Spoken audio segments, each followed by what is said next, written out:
Assalamualaikum warahmatullahi wabarakatuh. Saya Era Tony Agung Sari Praja, mahasiswa pada program studi Hukum Ekonomi Syariah, program Pasca Sarjana YIN Batu Sangkar. Baiklah, pada kesempatan kali ini saya akan mencoba untuk mempresentasikan video pembelajaran untuk pertemuan ke-8 mata kuliah Metodologi Penelitian Kuantitatif. Pada pertemuan kali ini kita akan membahas mengenai populasi dan sampel. Populasi itu menurut Sugiono adalah wilayah generalisasi yang terdiri atas objek, subjek yang mempunyai kualitas dan karakteristik tertentu yang ditetapkan oleh peneliti untuk dipelajari dan kemudian ditarik kesimpulannya. Jadi populasi bukan hanya terbatas kepada orang, melainkan juga objek dan benda-benda yang lain. Populasi juga bukan sekedar jumlah yang ada pada objek, subjek yang dipelajari, akan tetapi meliputi seluruh karakteristik sifat yang dimiliki oleh subjek atau objek itu. Sedangkan menurut Ari Kunto dalam bukunya, jika dilihat dari segi jumlah, populasi ini dapat dibedakan antara lain pertama jumlah terhingga. Jumlah terhingga ini terdiri dari elemen dengan jumlah tertentu, contohnya semua orang yang terdaftar dalam Angkatan Laut pada hari tertentu. Lalu yang kedua, semua televisi dari tipe yang sama yang diproduksi oleh satu pabrik dalam satu tahun tertentu. Kemudian jumlah tak hingga. Jumlah tak hingga ini terdiri dari elemen yang sukar untuk dicari berapa jumlah keseluruhannya, seperti jumlah penonton sebuah stasiun televisi, semua jenis senjata yang diperbolehkan oleh undang-undang, dan sebagainya. Kalau hal seperti ini kan sangat sukar untuk kita cari berapa jumlahnya. Kemudian kita akan mendalami mengenai sampel. Sampel menurut Sugiono adalah bagian dari jumlah dan karakteristik yang dimiliki oleh populasi tersebut. Jadi sampel itu adalah contoh sebagai populasi yang diambil yang dapat mewakili populasi dalam pelaksanaan sebuah penelitian. Penentuan pengambilan sampel menurut Ari Kunto, apabila kurang dari 100, maka lebih baik diambil semua hingga penelitian merupakan penelitian populasi. Jika jumlah subjeknya besar, dapat diambil antara 10 sampai 15% atau 20 sampai 55% atau lebih, tergantung sedikit banyaknya dari kemampuan peneliti, dilihat dari waktu, tenaga, dan dana. Kemudian sempit luasnya wilayah pengamatan dari setiap subjek.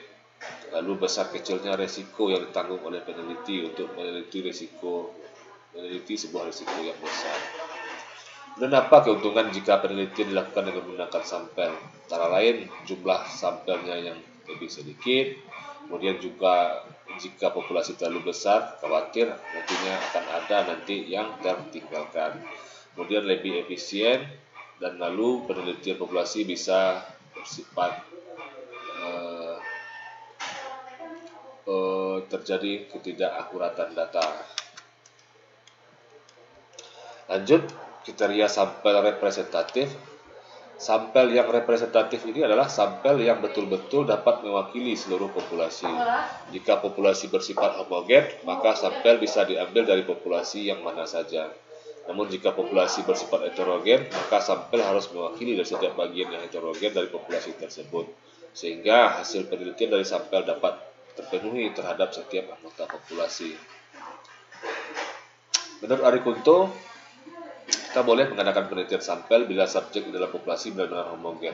Apabila subjek populasi tidak homogen, maka kesimpulannya tidak boleh diberlakukan bagi populasi.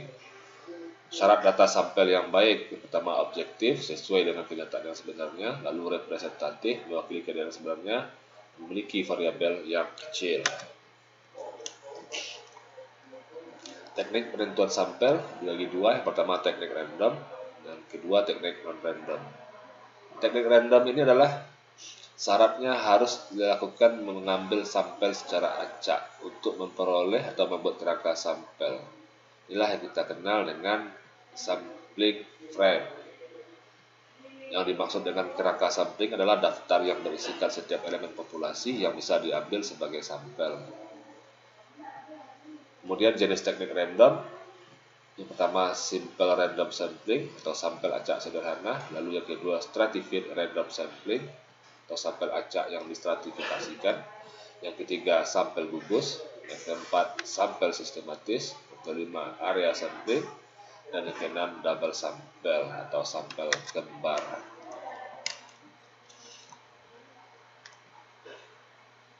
Ini penjelasan lebih lanjut mengenai teknik random. Yang pertama, sistem sampel acak sederhana.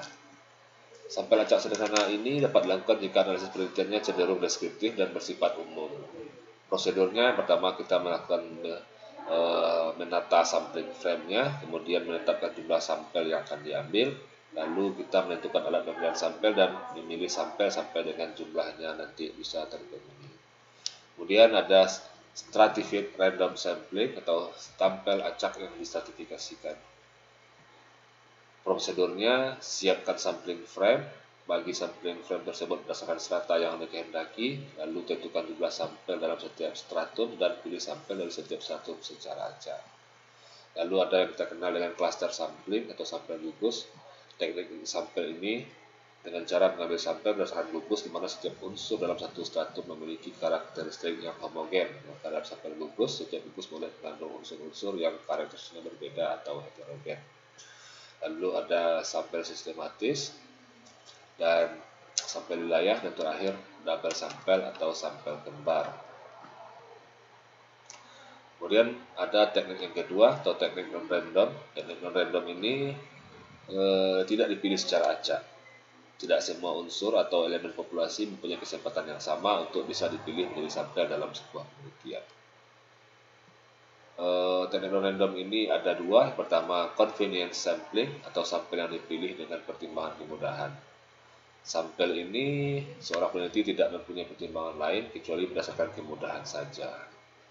Contohnya, oleh karena ada beberapa menggunakan istilah accidental sampling atau juga captive sample. Lalu yang kedua ada purposive sampling.